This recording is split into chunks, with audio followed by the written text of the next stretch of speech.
We are talking about not burning bridges when you leave an employer.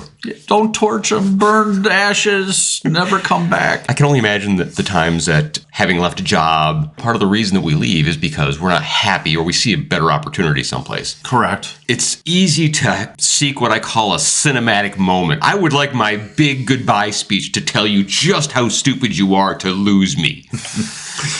Yes, there are those feelings deep down at times. And then? But then when you really think about it, you don't know if you need to go back to that bridge. I've been laid off. I've been unemployed. And the very first question when you sit down with the unemployment office is, why don't you go back and talk to your former employers and see if you can reapply there. And get a reference. That's even better. Yeah.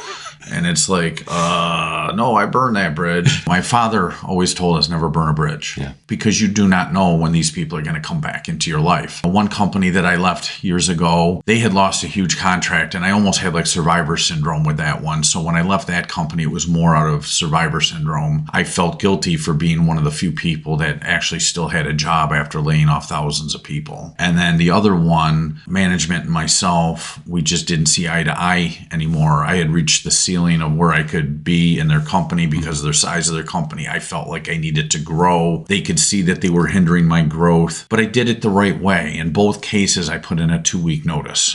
With the first company where I had survivor syndrome, they honored my 2 weeks. The second company, because of the role that I had with them, I was in essence walked out the door that same day because of the information that I was privy to. And I knew that going in when I put in the 2-week notice, but that was their prerogative. But in the back of my head, I knew that was probably going to happen. But that was you actually honoring your employment. Yes, where in today's day and age, that thought process has just kind of left people. They don't even show up to work. They don't even tell you. You find out that they're working somewhere else and they don't show up for work. I really think that you don't want to burn that bridge because you don't know if the grass is going to be greener on the other side. Now, in my case, the grass wasn't really greener on either side when I switched jobs and I looked for other opportunities as they came available. The funny thing is that the companies that I worked for or the people that I worked for that were now in other companies never forgot the respect that I showed them. And now these people have become some of my biggest referrers of work. One of the companies that I had built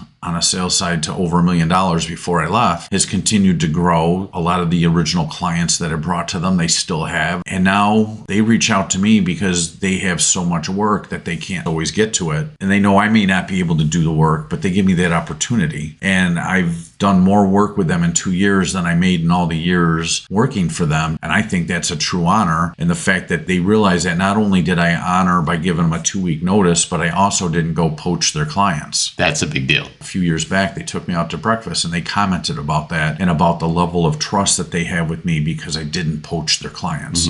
Because usually when you go to another sales job, that's what they want you to do is poach. But if you're worth your weight in gold when it comes to a sales position, it doesn't matter. You should be able to sell anyway and get new clients. Agreed.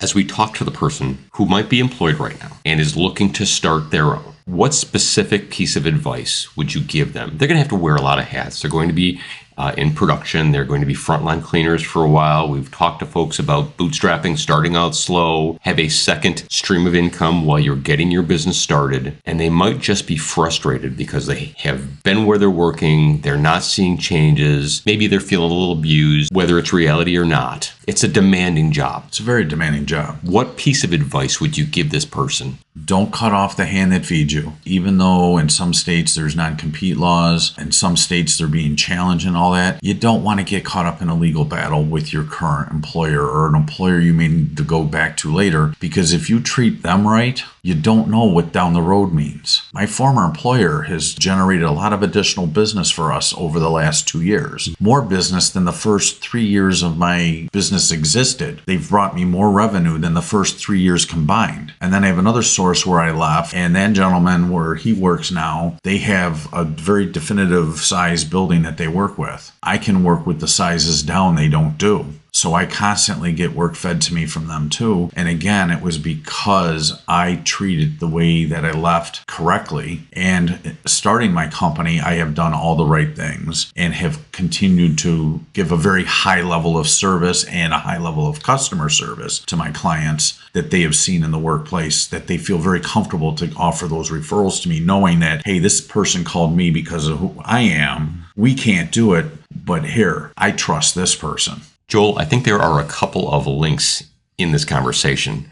One that you brought up very specifically, don't steal from your employer.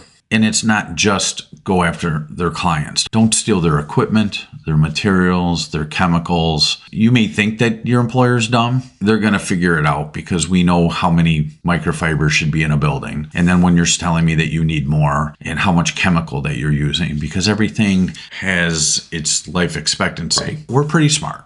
So don't steal from your employer, not the clients, not coworkers. The other one that we batted around was, what if this gets bigger? Let me set the stage. That person who wants to start their own might simply be thinking, I'm just going to get a couple of accounts. It'll just be me.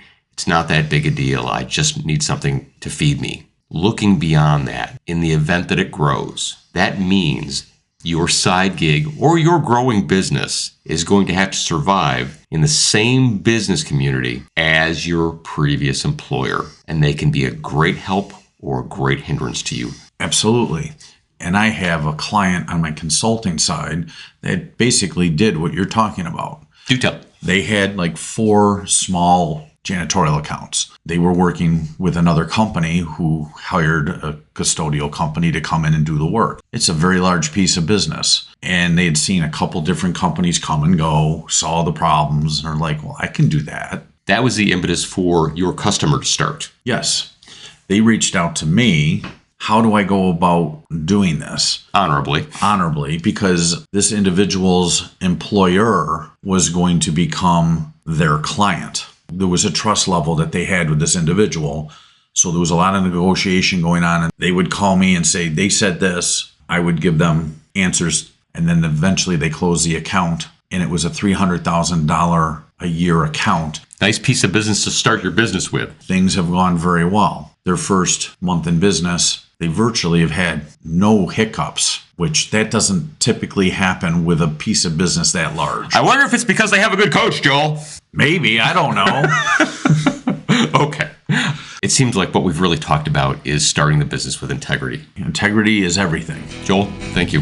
You're welcome.